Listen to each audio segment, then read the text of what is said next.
தாமிரபரணி நாகரிகம் அப்படிங்கிறது 3000 ஆண்டுகளுக்கு பழமையான நாகரிகமாக விளங்குகிறது.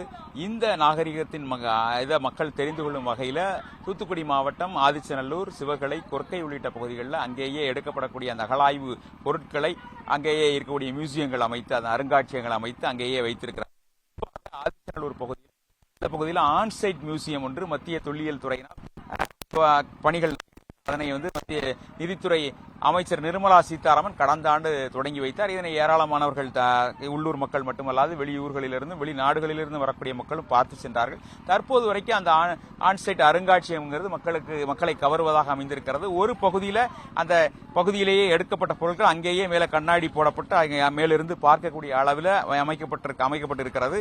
இதே போல அருகில் இருக்கக்கூடிய பகுதிகளிலும் இந்த ஆன்சைட் மியூசியம் அமைக்கக்கூடிய நடவடிக்கைகள் அப்படிங்கிறது எடுக்கப்பட்டிருக்கிறது. இதோடு மட்டுமல்லாமல் மத்திய அரசினுடைய நிதியில மிகப்பெரிய அளவில் மியூசியங்கள், அதாவது அருங்காட்சியகங்கள் மிகப்பெரிய அளவில் அமைப்பதற்கான நடவடிக்கைகளும் மேற்கொள்ளப்பட்டு வருகிறது. அதுக்கான அடிக்கல் நாட்டப்பட்டிருக்கிறது. இந்த சூழலில் கடந்த 17, 18 ஆகிய தேதிகளில் திருநெல்வேலி, தூத்துக்குடி மாவட்டங்களில் வரலாறு காணாத மழைப்பொழிவு அப்படிங்கிறது இருந்தது. தாமிரபரணி ஆற்றில் 1,65,000 கனஅடி வரைக்கும் தண்ணீர் திறக்கப்பட்டு இது ஸ்ரீவைகுண்டம் தாலுகாவில் இருக்கக்கூடிய நிலை. ஸ்ரீவைகுண்டம் தாலுகா பகுதி முழுவதுமாக ஒவ்வொரு இடங்களிலும் 20 முதல் 25 அடி உயரத்திற்கு தண்ணீர் சென்றதால பல்வேறு பாதிப்புகளை மக்களை சந்தித்தார்கள். அந்த பாதிப்புகள் அப்படிங்கிறது இந்த அருங்காட்சியகத்தையும் விட்டு வைக்கவில்லை. அந்த பகுதியிலும் முழுமையாக தண்ணீர் தேங்கியது. அந்த அருங்காட்சியக பகுதியை நம்ம பார்த்துக் கொண்டு இருக்கிறோம். இந்த பகுதியிலும் தண்ணீர் தேங்கியதால அங்கே கண்டெடுக்கப்பட்ட மண்பாண்ட பொருட்கள், முதுமக்கள் தாளிகள், அதை உணர்த்துவதற்கான எந்த காலத்தை சேர்ந்தது என்பது உணர்த்துவதற்கான போர்டுகள் உள்ளிட்டவை சேதமடைந்திருக்கிறது. அந்த சேதத்தில் தண்ணீர் தற்போது வடிந்தாலும் கூட, அதாவது மழை நின்று 3 நாட்கள் மேல ஆகியும் தண்ணீர் வடிந்தாலும் கூட முழுமையாக மண் சரிந்திருக்கிறது. அந்த சில பானைகள் உடைந்திருக்கிறது. அதுபோன்ற சூழல்ல அதனை தண்ணீரை வெளியேற்றும் பணி அப்படிங்கிறது தற்போது தொடர்ந்து நடைபெற்று வருகிறது. அதாவது தண்ணீர் தேங்கியிருக்கூடிய பகுதியில் தண்ணீரை வெளியேற்றும் பணி அப்படிங்கிறது தொடர்ந்து நடைபெற்று வருகிறது. மக்கள் அந்த அகழாய்வு பணிகளை அந்த உள்ளூர் மக்கள் தொடர்ந்து நடத்தி வருகிறார்கள். ஒரு பகுதியில் அந்த அகழாய்வு பணிகள் நடந்தாலும் கூட தற்போது இந்த பாதிக்கப்பட்ட மண்பாண்டங்கள், அந்த பழங்கால பொருட்கள் அப்படிங்கிறது அதை முழுமையாக சரி செய்து தொடர்ந்து இந்த ஆன்சைட் மியூசியம்ங்கிறது சிறப்பாக செயல்பட வேண்டும்ங்கிறது மக்களுடைய கோரிக்கையாக இருக்கிறது. தண்ணீர் இந்த பகுதியில் முழுமையாக வடிந்திருக்கக்கூடிய காட்சிகளை பார்க்க முடியும். இருந்த போதிலும் கூட முழுமையாக அந்த பானைகள் சரிந்திருக்கிறது, முதுமக்கள் தாளிகள் சரிந்திருக்கிறது, ஒரு சில இடங்களில் விரிசல் ஏற்பட்டிருக்கிறது, பானை பொதுமி போய் அதற்கான பாதிப்பு ஏற்படுவதற்கான வாய்ப்புகள் இருக்கிறது. இதுபோன்ற நிலை எதிர்காலத்தில் ஏற்படா வண்ணம் அதற்கான ஏற்பாடுகள் முழுமையாக செய்யப்பட வேண்டும். சுற்றுச்சுவர் உள்ளிட்டவை கட்டப்பட வேண்டும் அப்படிங்கிற கோரிக்கைகளும் எழுந்திருக்கிறது. அந்த தண்ணீர் வெளியேற்றும் பணி அப்படிங்கிறது இருந்தாலும் கூட 25 அடிக்கு மேல தண்ணீர் தேங்கி இருந்ததால மிகப்பெரிய பாதிப்பை இந்த பகுதி சந்திச்சிருக்கக்கூடிய நிலை அப்படிங்கிறது ஏற்பட்டிருக்கிறது. எதிர்காலத்தில் இதுபோன்ற நிலை ஏற்படா வண்ணம் அதற்கான முன்னெச்சரிக்கை நடவடிக்கைகளோடு இதுபோன்ற அதாவது மிக சிறப்பு வாய்ந்த இந்த ஆன்சைட் அருங்காட்சியகங்கள் போன்றவை எதிர்கால, அதாவது நம்ம தமிழனுடைய நாகரிகத்தை மக்களுக்கு உணர்த்தக்கூடிய, உலகிற்கு உணர்த்தக்கூடிய அளவில் அவை எடுத்திருக்கக்கூடிய நிலையில் அவை அழிந்து போகாமல் பாதுகாக்கப்பட வேண்டும். தற்போது நம்மோடு இந்த பகுதியைச் சேர்ந்த முத்தாலங்குறிச்சி காமராஜ் என்பவர் இருக்கிறார். அவர்கிட்ட இது குறித்த விரிவான தகவல்களை கேட்போம். சொல்லுங்க சார், இது அமைந்தது எப்படி, எந்த வருஷம் திறந்தாங்க, தற்போது என்னுடைய நிலை எப்படி இருக்குது, மழை பாதிப்பு எந்த அளவில் இருக்கு? பெரும்பாலுமே பார்த்தீங்க அப்படின்னு சொன்னால் இந்தியாவிலே முதல்ல அகழ்வாய்வு நடந்தது ஆதிச்சநல்லூர் தான். 1876 டாக்டர் ஜாகூர் அப்படிங்கக்கூடிய செருப்பு நாட்டுக்காரர் தான் இங்கே அகழ்வாய்வு பண்ணார். அகழ்வாய்வு பண்ணிட்டு அவர் என்ன பண்ணிட்டார் அப்படின்னா, இங்கே கிடைச்ச பொருட்கள் எல்லாம் பெர்லின் நகரில் இருக்கக்கூடிய அருங்காட்சியகத்தில் கொண்டு வச்சுட்டாரு. அதற்கப்புறம் பார்த்தீங்க அப்படின்னா தொடர்ந்து சிறு அகழ்வாய்வுகள் நடந்தது. குறிப்பாக கால்டுவல் அவர்கள் திருவள்ளி சரித்திரமுடைய கால்டுவல் ஒரு அகழ்வாய்வு பண்ணார். அது போக 1902 இந்திய தொழில்துறையினர் தொழில்துறையை உருவாக்குனவர்னா அலெக்சாண்டர் ரியா அப்படிங்கக்கூடிய இயக்குனர் இங்கே பொருள்களை அகழ்வாய்வு பண்ணி நிறைய பொருட்கள் எடுத்துக்கொண்டு அதை சென்னையில் உள்ள அருங்காட்சியகத்திலும் இங்கிலாந்தில் உள்ள அருங்காட்சியகத்துக்கும் அவங்க கொண்டு போயிட்டாரு. இது ஒரு பக்கம் இருக்க போல தொடர்ந்து 1920 சிந்து சமவெளி நாகரிகத்தை அகழ்வாய்வு பண்ணும்போது அங்கே இருக்கக்கூடிய பானர்ஜி அப்படிங்கக்கூடிய ஒரு இயக்குனர் என்ன பண்ணார் அப்படின்னு சொன்னால், அதாவது சிந்து சமவெளி நாகரிகத்துக்கு முந்தைய நாகரிகம் தான் ஆதிச்சநல்லூர் நாகரிகம். அந்த ஆதிச்சநல்லூர் நாகரிகத்தினுடைய தொடர்ச்சி தான் இப்போ சிந்து சமவெளியில் இருக்குது அப்படின்னு சொன்னதுனால ஆதிச்சநல்லூருடைய நாகரிகம் உலக அளவில் மிக பெருவாக பேசப்பட்டது. அதற்கப்புறம் பார்த்தீங்கன்னா 2004 ஒரு அகழ்வாய்வு நடந்தது. டாக்டர் சத்யமூர்த்தி தலைமையில் ஒரு அகழ்வாய்வு நடந்து அதில் கிடைத்த பொருட்களை எல்லாம் அவங்க என்ன பண்ணாங்க அப்படின்னு சொன்னால், சென்னையில் இருக்கக்கூடிய போர்ட் அப்படிங்கக்கூடிய ஒரு இடத்துல கொண்டு வச்சுட்டாங்க.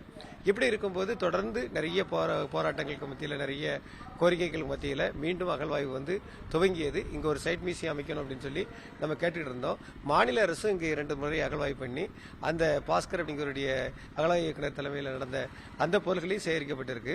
இப்போ மாநில அரசு பண்ண சிவகலை மற்றும் கொற்கை, அப்புறம் நம்ம ஆதிச்சநல்லூரில் நடந்த பொருட்களை எல்லாம் எடுத்து ரெட்டியார்பட்டி மலையில் இருக்கக்கூடிய அருங்காட்சியகத்தில் வந்து தமிழக முதல்வர் வந்து அறிவிச்சு அதற்கான வேலைகள் நடந்துகிட்டு இருக்கு. விரைவில் திறக்க போறாங்க. தமிழக முதல்வர் என்ன சொல்றாரு அப்படின்னு சொன்னா, ஒரு இந்தியாவுடைய நாகரிகம் எழுதப்பட வேண்டும் என்றால் புறநதி கரையிலிருந்து, அதுவும் ஆதிச்சநல்லூரில் இருந்தால் எழுதப்பட வேண்டும் அப்படின்னு சொல்லி சொல்றாரு. அந்த அளவுக்கு புறநதி நாகரிகத்தின் முக்கியமாக கருதக்கூடிய இந்த இடத்துல சைட் மியூசியம் அமைக்கணும் அப்படின்னு சொல்லி மத்திய நிதியமைச்சர் நிர்மலா சீதாராமன் வந்து முதல் பட்ஜெட் தொடரில் வந்து அறிவிச்சாங்க. இந்தியாவிலே 5 இடத்துல அறிவிச்சாங்க. அதுல முதல் இடமா ஆதிச்சநல்லூர் உருவாக்கிச்சு. அதற்கு காரணம் என்ன, திருச்சி மண்டல இயக்குநராக இருந்த டாக்டர் அருண்ராஜ், அவரோட வேலை பார்த்த யதீஷ்குமார் போன்றவர் வந்து மிக அருமையான உழைப்பின் காரணமாக இந்த பகுதியில் இருக்க மக்கள் கிட்ட நம்முடைய முன்னாள் மாவட்ட ஆட்சித்தலைவர் வந்து செந்தில் ராஜ் அவர்கள் வந்து பொருள்கள் எல்லாம், அதாவது இடங்கள் எல்லாம் தேர்வு செய்து கொடுத்த காரணத்தினால பணி வேகமாக நடந்து இங்க சைட் மியூசியம் அமைக்கப்பட்டது. சைட் மியூசியம் அமைக்கிறது கடந்த அக்டோபர் மாதம் கனிமொழி அம்மா முன்னிலையில் வந்து நிர்மலா சீதாராமன் அவர்களும் திறந்து வச்சாங்க. எல்லாருமே சந்தோஷப்பட்டோம். டெய்லி 100 பேர் வந்தாங்க.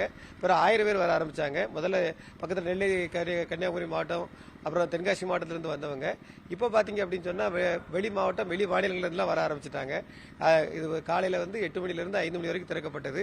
நிறைய ஊழியர்கள்லாம் போடப்பட்டு மிக பிரமாண்டமாக கண்காணிச்சுக்கிட்டு இருந்தாங்க. முதல்ல இந்த கண்ணாடி பள்ளி அமைத்த இந்த சைட் மியூசியம் அமைச்சாங்க. மீதி சைட் மியூசியம் அமைப்பதற்கான இடம் வேலை நடந்துகிட்டு இருந்துச்சு. சி சைட்ல வேறு வகையான ஒரு மியூசியம் அமைக்கணும்னு சொல்லி அதுக்கான வேலைகள் நடந்துகிட்டு இருந்துச்சு. ஆனா எதிர்பாராத 3 நாள் மழை வெள்ளத்துல, அது ஒரே நாள் தாமிரபரணி ஆற்றில் பெய்த வெள்ளத்துல ஒரே நாளில் தண்ணீர் வந்து யாருமே எதிர்பார்க்கல. 1992 கூட இந்த பரப்புக்கு மேல தண்ணீர் வரவே இல்லை.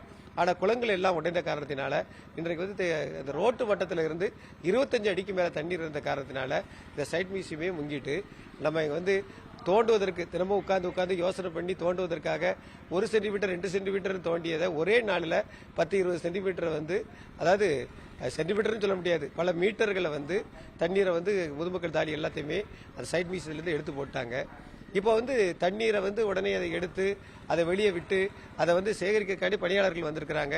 அவங்க வந்து வேலைகளை வந்து வேகமா தொழில் துறையினர் வந்து முடுக்கி விட்டுருக்காங்க. ஆனாலும் இதில் வந்து சோர்ந்து போயிடக்கூடாது தொழில் துறையினர். ஏன்னா நம்ம பெரிய அளவில் ஒரு சைட் மியூசியம் போட்டிருக்கிறோம். இந்த மழை வெள்ளம் வரதுனால இது மழை வெள்ளம் பாதிப்பு திரும்பவும் வருமோ அப்படின்னு நினைச்சு இதை அப்படியே கைவிட்டுறக்கூடாது.